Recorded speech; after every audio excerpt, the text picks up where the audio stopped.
work as a caretaker at a private conservatory. Actually, secret might be a better word to describe it, since you'll never find any public information on it.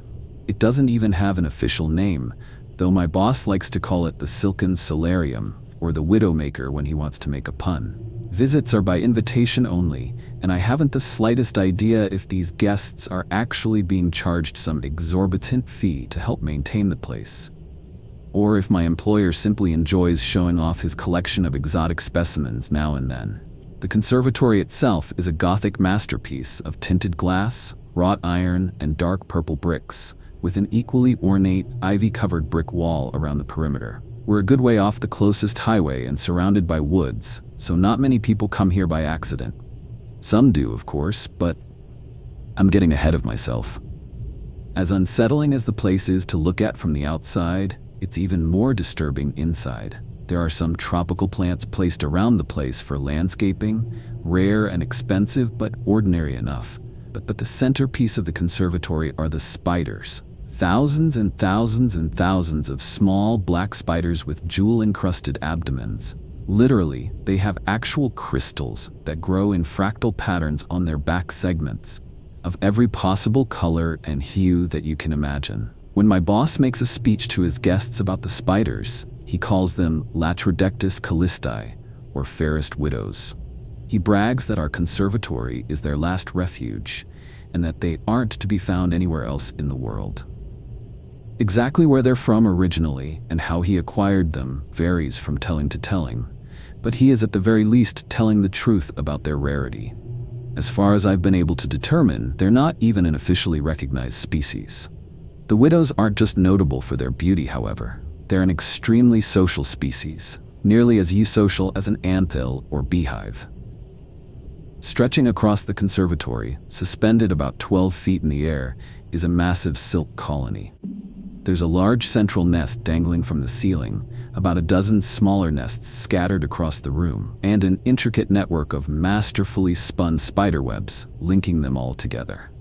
There are always spiders running along it, performing maintenance or transporting food.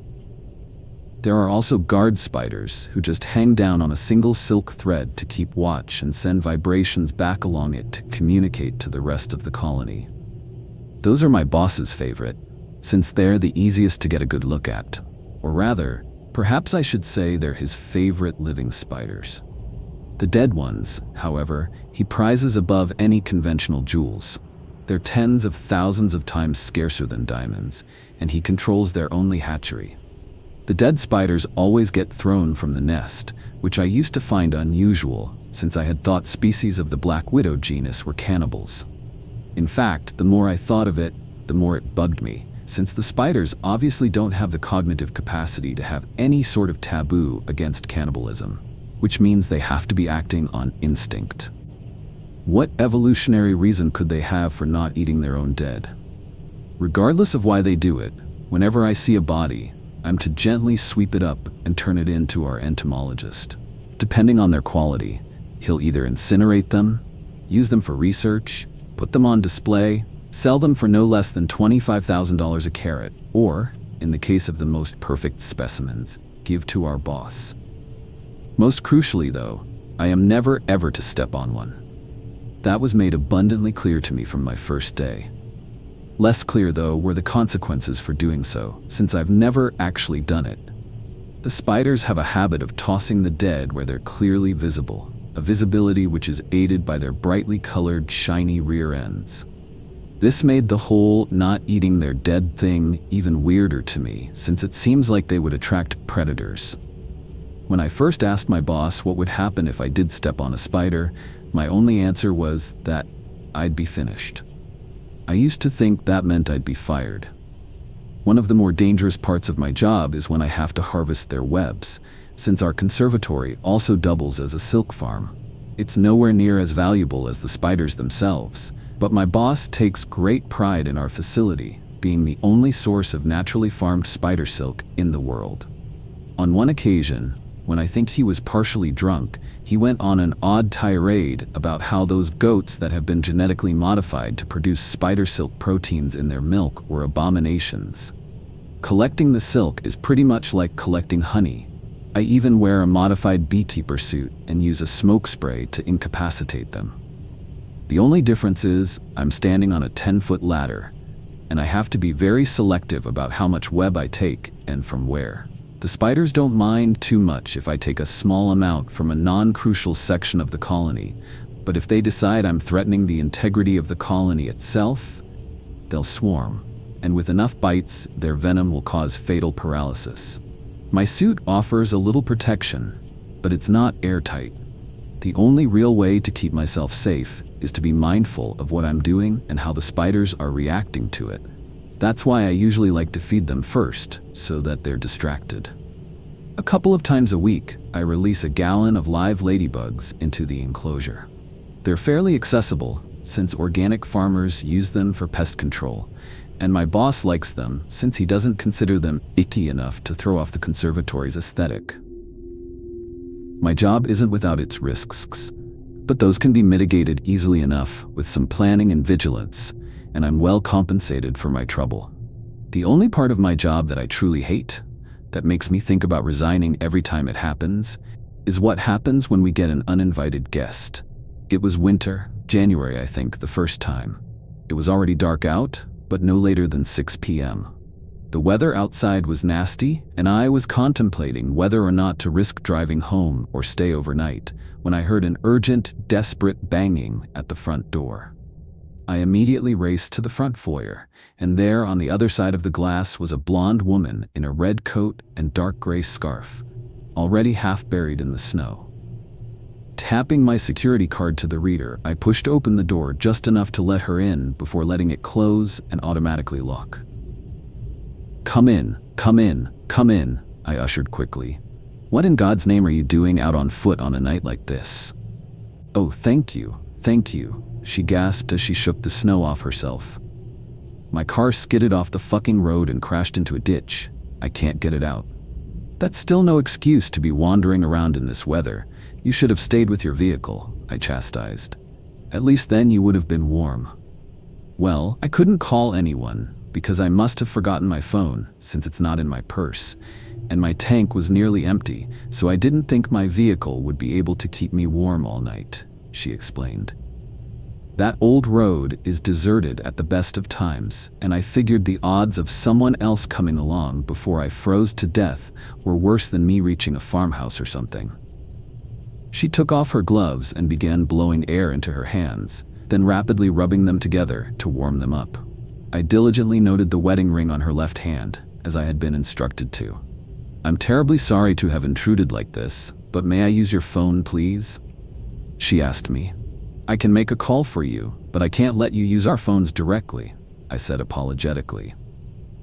"What?" she asked, unable to contain the tinge of annoyance with me despite being at my mercy. "We're a conservatory for a critically endangered species of spider, so we have rather stringent security procedures," I explained. "Only staff are allowed to use the phone lines. I can call a tow truck and any friends or family if you have a number for me." The woman sighed in resignation and took out a pen and scrap of paper from her pocket and jotted down a number. "That's my husband's cell, Alex Gifford. Tell him my car's stuck somewhere on Mordred Drive and I'm safe here for now," she said as she handed me the note. "I'm Carrie, by the way." "Holden," I nodded. "You can hang your coat up and get yourself warm. I'll make the phone calls and get you some coffee." "Cream and sugar, please." "Thank you." She smiled gratefully, which made my stomach roil since I knew damn well I wasn't going to call her husband. I left her there and headed for the administrative office, making sure to leave the door to the main exhibit open for her. After a couple of calls, albeit different calls than the ones I said I was going to make, I did head to the break room to make coffee and then went to rejoin Mrs. Gifford with a steaming cup in each hand. As expected, she had wandered into the exhibit hall. She was staring up in wonder at the intricate webwork, the delicate silken threads glistening like iridescent glass and gently swaying from the movement of its bedazzled architects scurrying to and fro along its narrow filaments. "What are they?" she asked, bewildered, keeping her head pointed up towards the colony as she walked along the cobblestone path, paying no attention to where her feet struck the ground. They're a rare species of black widows, I said, my eyes fixated on her feet, waiting for the inevitable. She approached one of the guard spiders, dangling just above her like a Christmas tree ornament, slowing spinning around to give her a complete view of itself. "And these crystals, they're a part of their bodies?" she asked, studying it intently, likely unaware that it was studying her as well. "They are. They make them with the minerals from their diet, sort of like how oysters make pearls." I humored her. Spider-borne organic gemstones are highly sought after, as you can imagine, which is why they're endangered. As far as I know, they're actually extinct in the wild. "I've never even heard of such a thing," Carrie remarked, "and I never thought that spiders could be beautiful." The spider let out some more thread to get a little closer to her, and she began reaching out her hand to touch it. "I wouldn't do that, ma'am," I advised, despite knowing it wouldn't ultimately make a difference. "These are still widows, and they are venomous. Come join me over here and we can admire them from a safe distance while we wait for your husband." "He's coming to get me? In this storm?" she asked, her incredulity distracting her from the novelty of the fairest widows. She turned around and began marching towards me. "You have to let me use the phone. I can't." Crunch. "Let him risk his life when I'm perfectly safe now." She didn't even hear it, that horrid, sickening, crunching noise when she stepped on the dead spider. I immediately glanced back at the guard spider that had been watching her and saw it thrumming its thread with its rear legs, the vibrations traveling all the way up it and throughout the colony. "What's with the face? Surely you won't get in that much trouble just for letting me use the phone?" she argued, oblivious to the danger we were both in now. "I'm so sorry," I said softly, feeling a lump in my throat and tears in my eyes. I dropped the coffees and ran back to the exit, slamming it shut and sealing her in the exhibit hall. Within seconds, she had caught up and was banging on the glass doors. "What the hell are you doing?" she demanded. I just pointed behind her, shaking my head helplessly. She turned around and saw that the thousands of spiders were now emerging from their nests en masse and converging in on her location. I presume you've seen a ball of spider babies at some point. Picture that, only the size of a basketball court. "Oh my God, let me in, let me in, let me in." I wish I could have. I really do, but they had seen her trample a dead widow, and that is a crime which they cannot forgive. I heard her muffled screams through the glass doors as dozens, then hundreds of the spiders dropped down upon her. She swatted desperately as they buried themselves into her hair and beneath her clothes, covering every possible segment of her body. Her screams of terror were suddenly interjected with torturous cries of pain as hundreds of pairs of venomous fangs dug into her flesh nearly simultaneously. Those sharp cries turned to anguish wails and convulsed grimaces as the venom coursed through her veins, destroying muscle tissue and burning her up from the inside. She tried to run, but the surprisingly devious spiders had already strung a tripline behind her, felling her to the ground. She tried to force herself back up, but her muscles were already too badly damaged for that. Instead, all she could manage was to turn her head towards me, letting me see her final expression of shocked horror and betrayal before the spiders completely swarmed over her limp body. I watched as the entire colony worked together to cocoon her in silk, and then, with over 1,000 tiny draglines, reeled her up into the main nest. I was too petrified to move for at least a solid minute, but when I was able to move again, the first thing I did was drop to my knees and vomit. Bloody hell, the little blighters didn't waste any time on this one, did they? My boss callously asked as he stood atop the ladder and examined the cocooned carcass that was now safely inside the central nest.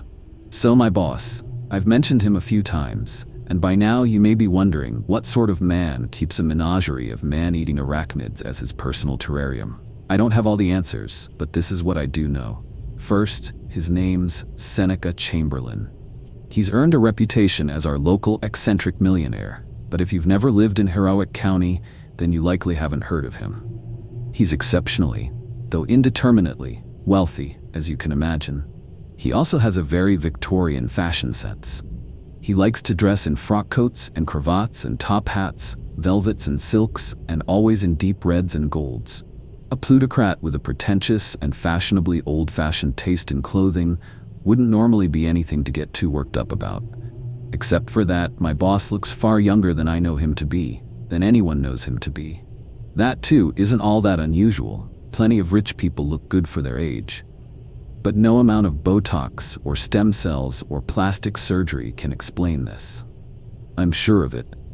He looks no more than 40, and I know he's looked like that for decades, at least. The most unsettling thing is that the name Seneca Chamberlain goes back to the earliest surviving county records from nearly 200 years ago. My boss, of course, claims he's merely a descendant of the original Chamberlain, and that it was only poor record-keeping that failed to make that clear. But there are photos and portraits of his father and grandfather, and... Look, if it wasn't for the fact I've seen him walking around in broad daylight, I'd swear he was a vampire. No, they didn't, I answered him softly as I sat slumped up against an information placard, my head tilted back towards the ceiling as I tried to process everything that had happened. She stepped on a spider almost as soon as I called you. Well, that would do it all right, he smirked, his eyes darting back and forth as he followed the countless widows going about their business. And you said she was married, correct? She was, I croaked, the stinging of tears starting to fill my eyes once again. To a man? He asked nonchalantly as he started climbing down the ladder. Yes, what does that matter? I asked irritably. It's just that it really tickles my fancy when this place becomes an actual widow-maker, he answered blithely, hopping to the ground. Still, widowers are a subtype of widow now, aren't they? Small victories then, Halden. Small victories. Come on now, stop moping. You did beautifully, and don't worry about any future problems with the law. That's all been taken care of. I turned my head to him then, wearing a poorly restrained glower of disgust and loathing. Sir, with all due respect, is this just a game to you? We leave the front gates open, let curious or desperate passers-by wander on in, and then just let them do as they please until the widows snatch them up, just so that you can get your kicks and make a stupid pun? I demanded. Chamberlain just tossed his head back and chuckled dryly. No, heavens no. I have far too much invested in this enterprise to risk bringing it to the authorities' attention over mere frivolities, he assured me. No, Halden. I'm afraid that the occasional incident is quite essential to our operations. Why don't you climb up yourself and take a better look? That should make things a bit clearer. My stomach churned at the prospects at looking at Carrie's silk-encrusted, spider-covered corpse, but I had let her die. If there was actually a good reason for that, I wanted to know. I forced myself to my feet and trudged up the ladder to see what Chamberlain was going on about. I peered down into the nest and saw exactly what I had expected to see. A silk-encrusted, spider-covered corpse. But then, I noticed that the spiders were behaving somewhat unusually. Instead of their usual meticulous, coordinated activity, they were climbing all over each other, seemingly at random, their limbs intertwined, unfamiliar globules of material being ejected from their abdomens in a mass orgy of... Fuck, it is an orgy. They're breeding, I realized. That's right, they only breed when they come across a windfall of food, such as this. Very responsible of them, Chamberlain commended. Sacrifices such as these are necessary to ensure the survival of the colony. But why human sacrifices? Why not a pig or a cow or stray dogs? Why do we have to feed them people? I demanded. He scrunched his face as he considered his response. Well, Halden, the widows are a result of co-evolution with and selective breeding by people, he explained. They evolved the gemstones to attract us, just as flowers evolved their blossoms to attract bees, and they offer us their dead in exchange for food and security. If someone or something steps on a dead spider, that's a threat to that arrangement. They kill them to ensure they don't destroy any more of their offerings and use their body to fuel the next generation of fairest widows to offset the damage. That still doesn't. I'm getting to that, he assured me. In addition to the gems and the silk, they produce a byproduct that's even more valuable. It's a sort of honeydew substance they use to nurse their young. It also happens to have unique biomedical properties that vary depending on the source of their meal. Feeding them cows and pigs and dogs would be all well and good if I was veterinarian, but as it stands, my clientele are of an exclusively human variety, and thus I need dew made from exclusively human stock. I climbed down from the ladder, my outrage subsiding somewhat as what he said to me began to sink in. Unique biomedical properties? I asked curiously, examining his ageless face as closely as I dared. Precisely, he smirked knowingly, turning to take his leave. Once they finish the poor woman off, they'll package the dew in silk satchels and hang some of them out as an offering. I can trust you with their collection, yes? I hesitated briefly, trying to work up the courage to storm out on moral grounds and report him to the police. But I was already a willing accessory, and it wasn't like I didn't know this was going to happen when I took the job. And if I did try anything, there was no conceivable way that wouldn't end with me dead and Chamberlain getting off scot-free. Accepting the futility of resistance, I sighed heavily and nodded. Good man. Speak with the entomologist first. He'll walk you through the procedure, Chamberlain said as he headed for the exit. And I realize this goes without saying, but drop or steal even a single satchel of dew, and being devoured by the widows will be the least of your worries. The glass door snapped shut as he left me alone with my thoughts. The corpse of the woman I had helped murder, and the thousands of spiders turning it into eggs and immortal honeydew.